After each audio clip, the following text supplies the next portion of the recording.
Okey, jom tengok aku voice over dengan Megat Zahrin, iaitu pelakon suara bagi Trust dan Agent Fit untuk voice over World Cup hari itu. Jom.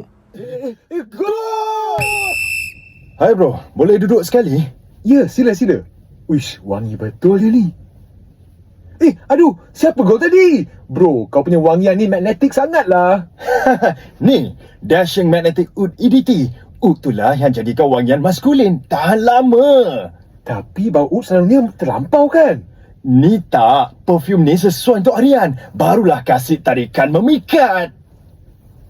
1, 2, gol! Jangan berhenti pada pelindungan dari deodoran. Pakailah Dashing Magnetic Oud EDT untuk kekal memikat sepanjang perlawanan dan seterusnya. Aduh, si penuh pula. Hai bro, boleh duduk sekali? Ya, sila. Uish, wangi betul dia ni. Aduh, siapa gol tadi? Bro, kau punya wangian ni magnetik betul lah. Ni, Dashing Magnetic Oud EDT. Tapi bau oud selalunya Terlampau kuat. Tapi ni tak, sebab perfume oud ni sesuai untuk harian. Barulah kasih tarikan memikat. gol! Jangan berhenti pada pelindungan dari deodoran. Pakailah Dashing Magnetic Oud EDT untuk kekal memikat sepanjang perlawanan dan seterusnya.